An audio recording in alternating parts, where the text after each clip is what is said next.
Okay, welcome all. इस video में हम प्रैक्टिकल करते हैं और जितने भी हमने अभी तक कंसेप्ट सीखे हैं पाइथन में, हम कोशिश करेंगे कि उन सभी कंसेप्ट्स को हम इसमें एक बार रिवाइज कर लें और इसे प्रैक्टिकल भी करके देख लें।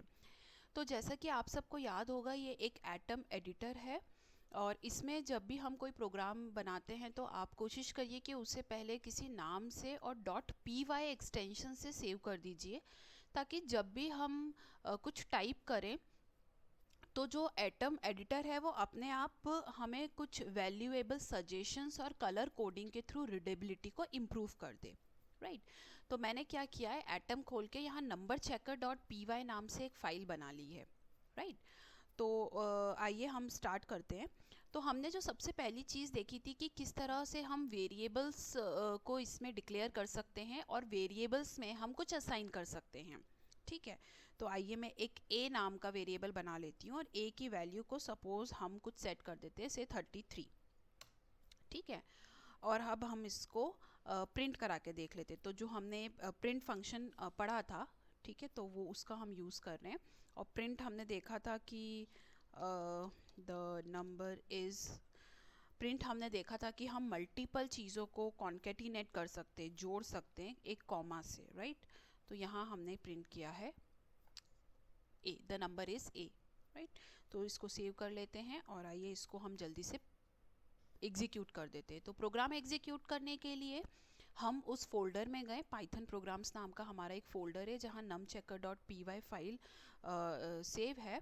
अब हम इसको रन करते हैं। तो रन करने के लिए पाइथन 3 से हम एग्जीक्यूट करेंगे और हमें फ़ाइल का नाम देना है। राइट तो हमारा प्रिंट हो गया द नंबर इज़ 33। ठीक है, तो इस छोटे से प्रोग्राम में हमने देखा किस तरह हम वेरिएबल्स को यूज़ कर सकते हैं, किस तरह से असाइनमेंट स्टेटमेंट वर्क करता है और किस तरह से हम प्रिंट फंक्शन को यूज़ कर सकते हैं। यहाँ प्रिंट में मैंने 2 पैरामीटर पास किए हैं। राइट एक स्ट्रिंग है, द नंबर इज़, ये पूरी स्ट्रिंग है, और उसके साथ मैंने एक वेरिएबल को जोड़ा है। तो वेरिएबल की जो वैल्यू होगी वो उसमें आ जाएगी। अब आइए हम देख लेते हैं कि किस तरह से हम इफ़ स्टेटमेंट को यूज़ कर सकते हैं। तो मैंने मान लीजिए लिखा if a is greater than 50, और ग्रेटर की जगह हम लेस कर देते, a is less than 50। Right और मैंने यहाँ प्रिंट करा the number, the entered number is, suppose the entered number is less than whatever, less than 50 से। ओके तो हम यहाँ मान लीजिए, अच्छा चलिए हम एक और यहाँ चीज़ छोटी सी सीख लेते हैं। मैंने एक और वेरिएबल ले लिया है और इसका नाम हम रख देते हैं सपोज रिज़ल्ट, है ना, और रिज़ल्ट की वैल्यू है मान लीजिए 50। तो अब हम ये देख रहे हैं कि जो नंबर हमने एंटर करा है, the entered number is less than result. Okay तो मान लीजिए हमारा जो नंबर है या जो रिज़ल्ट है वो 50 है और a की जो वैल्यू है वो हम चेक करें, अगर a की वैल्यू 50 से कम होगी तो ये प्रिंट हो जाएगा। अब एक और बात आप याद रखिए कि इफ़ जब भी हम लगाते हैं वहाँ हमें कॉलन यूज़ करना है और कॉलन के बाद हमें इसको इंडेंट करना पड़ेगा। ठीक है, तो हमें एक इंडेंट के साथ इसको यूज़ करना है। आइए अब इसको हम एग्जीक्यूट करके देख लेते हैं जल्दी से। इस तरह से हमने इसे फिर से एग्जीक्यूट किया और हमारा प्रिंट हो गया the entered number is less than 50। Right तो आइए अब हम एक बार क्या करते हैं कि हम अपने इस नंबर को चेंज कर देते हैं और हम इसको कर देते हैं 78। इसको मैंने फिर से सेव किया और अब मैं जब प्रिंट कराने जाऊंगी, दोबारा से जब मैं प्रिंट कराऊंगी, तो देखिए कुछ भी हमारा प्रिंट नहीं हुआ। राइट और ये प्रिंट क्यों नहीं हुआ, क्योंकि हमारी जो इफ़ कंडीशन थी वो फॉल्स हो गई। ठीक है, तो ये वाली लाइन, प्रिंट वाली लाइन एग्जीक्यूट नहीं हुई। ठीक है, अब आगे बढ़ते हैं। अब हम देखते हैं कि जो नंबर हम एंटर कर रहे हैं किस तरह से हम उस नंबर को यूज़र से ले सकते हैं। ठीक है, तो हमने, अगर आपको याद हो तो, एक इनपुट फंक्शन पढ़ा था। ठीक है, तो इंस्टेड ऑफ मैं ये नंबर एज इट इज़ लिखूँ, यहाँ पे हम क्या करते हैं कि इसकी जगह हम इनपुट फंक्शन को कॉल कर लेते हैं। और इनपुट में अगर आपको याद हो तो हम लिखेंगे enter or let's say guess a number। तो आइए अब हम इसको एग्जीक्यूट करके देखते हैं। हमें प्रोग्राम को सेव करना पड़ेगा। आप हमेशा याद रखिए, कई बार हम प्रोग्राम को सेव नहीं करते और फिर हमें पता चलता है कि जो एग्जीक्यूशन है वो पुराना वाला ही हो रहा है ना। उसका रीज़न ये है कि हमारा सेव नहीं हुआ है। हाँ, तो देखिए यहाँ पे हमारी एक एरर आ गई। अब क्या आप गेस कर सकते हैं कि क्या प्रॉब्लम है? तो प्रॉब्लम ये है कि इस तरह से हम इनपुट फंक्शन को कॉल नहीं करते हैं। ये प्रिंट फंक्शन का सिंटेक्स है, ठीक है। तो आप बिल्कुल कंफ्यूज मत होइए। जब हमें इनपुट को कॉल करना होता है तो हमेशा याद रखिए इनपुट जो है वो रिटर्न करता है जो भी यूज़र से इनपुट आया, राइट। तो वो हमें किस में लेना होगा? एक वेरिएबल में, ठीक है। तो यहाँ पे मैं आपको एक और छोटी सी इंपॉर्टेंट चीज़ सिखाना चाहती हूँ कि फंक्शन का रिटर्न टाइप क्या होता है, ठीक है।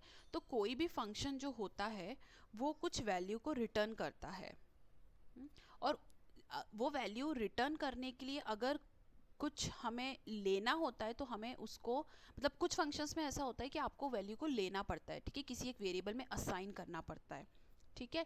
तो इस केस में हमने a में असाइन कर दिया। अब एक और यहाँ इम्पॉर्टेंट बात है टाइप कास्टिंग की, ठीक है। तो आइए पहले हम इसे एग्जीक्यूट करते हैं और फिर हम सोचेंगे क्या प्रॉब्लम है। तो मैंने इसे सेव कर दिया। ये मुझसे पूछ रहा है प्लीज़ गेस अ नंबर। मैंने मान लीजिए एंटर करा 45। यहाँ पे मेरे पास एक और एरर आ गई। अब आप क्या सोच सकते हैं इस एरर का क्या, ये बेसिकली एरर क्यों है? तो देखिए पाइथन बहुत अच्छे से आपको सारी चीज़ें बताता है। तो लास्ट टाइम इसने बोला था नेम एरर। नेम एरर मतलब एक वेरिएबल है a जो कि डिफाइन ही नहीं है, आप उसे यूज़ कर रहे हैं, वो डिफाइन नहीं है, ठीक है। अब एरर आ रही है टाइप एरर। टाइप एरर का मतलब होता है कि हमारी टाइप कास्टिंग में कोई प्रॉब्लम है, ठीक है। तो अगर आपको याद हो, ये जो कंडीशनल लेस देन है ये दो सेम चीज़ों के बीच में अप्लाई हो सकता है, ठीक है। हम यहाँ क्या कर रहे हैं, जो हमारा इनपुट आता है वो हमेशा क्या आता है? स्ट्रिंग आता है। बिना टाइप कास्ट किए हुए हम उस स्ट्रिंग को कंपेयर कर रहे हैं, क्या वो स्ट्रिंग राइट 50 से छोटी है, राइट। तो यहाँ ये गड़बड़ है। तो हमने दो तरीके सीखे हैं, हम एकदम सिंपल वाला तरीका यहाँ पे यूज़ कर लेते हैं।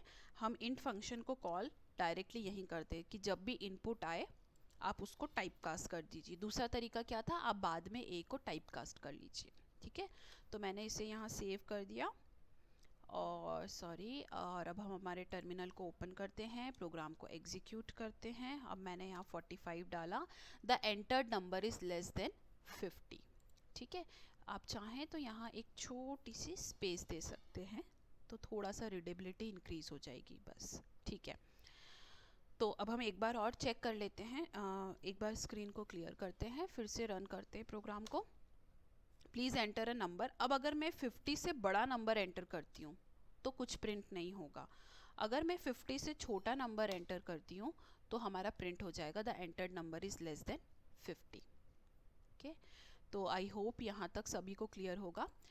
अब अगर मान लीजिए नंबर बड़ा है तो मुझे क्या प्रिंट करना है या क्या सूट एग्जीक्यूट करना है, वो हम कैसे बता सकते हैं? हम एल्स का यूज़ कर सकते हैं, ठीक है। और एल्स में आप जानते हैं हमें वापस इंडेंटेशन को सेव करना होगा और यहाँ हम प्रिंट करा देते हैं, मान लीजिए कि the entered number is greater than result। the entered number is greater than result, ठीक है। और मैंने इसको सेव कर दिया। अब हम अपने प्रोग्राम को एग्जीक्यूट करके देखते हैं।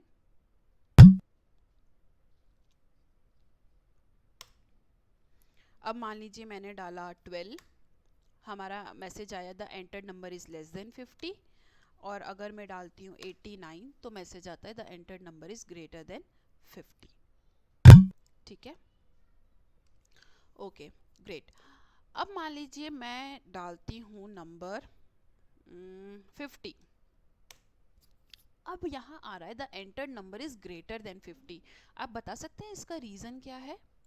इसका रीज़न है ये इफ़ कंडीशन उसने चेक करी, क्या नंबर 50 से छोटा है, तो नंबर 50 से छोटा नहीं है, नंबर 50 के बराबर है, ठीक है, तो वो क्या करेगा, इसको स्किप कर देगा कि ये तो फॉल्स हो गया, तो मुझे ये वाला सूट एग्जीक्यूट नहीं करना, और जो भी एल्स में लिखा होगा वो प्रिंट कर देगा, ठीक है, क्योंकि देखिए कंप्यूटर तो वही करेंगे जो आप उसमें प्रोग्राम करोगे। तो इसके लिए हमने मल्टीपल सूट्स भी सीखा था, तो आइए हम एक बार उसका भी यूज़ करके देख लेते हैं। हम यहाँ लगा देते हैं हमारा एल्स इफ स्टेटमेंट, और उसमें हम कंडीशन डाल देते हैं कि अगर ये 50 के इक्वल हो। अब यहाँ पे ध्यान रखिए, आपको डबल इक्वल टू यूज़ करना पड़ेगा।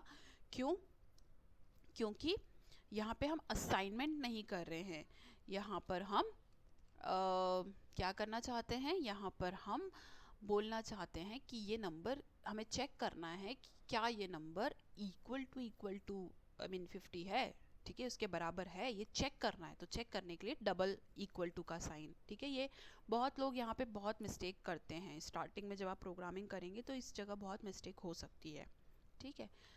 तो अब अगर मान लीजिए हमारा 50 नंबर होता है, तो हम मैसेज प्रिंट कर देते हैं कि you have guessed the correct number, okay, बस ये मैसेज हम प्रिंट कर देते हैं। इसमें प्रोग्राम को सेव करूँगी और फिर से हम प्रोग्राम को एग्जीक्यूट करके देख लेते हैं। तो एक बार स्क्रीन को एक बार हम एग्जीक्यूट करते हैं, 50 एंटर करते हैं, हमारा मैसेज आ गया, you have guessed the correct number, ठीक है। तो अब हमारा जो प्रोग्राम है वो इस तरह से बना है कि यूज़र से हम एक इनपुट लेंगे, अगर वो इनपुट 50 से छोटा होगा तो मैसेज प्रिंट होगा the entered number is less than 50। अगर हमारा इनपुट 50 से बड़ा होगा तो प्रिंट होगा ग्रेटर देन 50, और अगर हमारा बराबर होगा तो हम प्रिंट करेंगे you have guessed the correct number, ठीक है। तो ये छोटा सा प्रोग्राम, और इसने आपको वेरिएबल्स को रिवाइज करा दिया, किस तरह न्यूमेरिक एक्सप्रेशंस हम लिखते हैं, किस तरह प्रिंट फंक्शन वर्क करता है, सिंपल इफ़ किस तरह वर्क करता है, यूज़र से हम इनपुट कैसे ले सकते हैं, और किस तरह हम मल्टीपल इफ एल्स को यूज़ कर सकते हैं। इफ एल्स 2 सूट वाला या 2 से ज़्यादा सूट वाला, राइट। तो if, L if, else if का शॉर्ट फॉर्म एल इफ, और एल्स का हमने इसमें यूज़ देखा। Okay, thank you so much.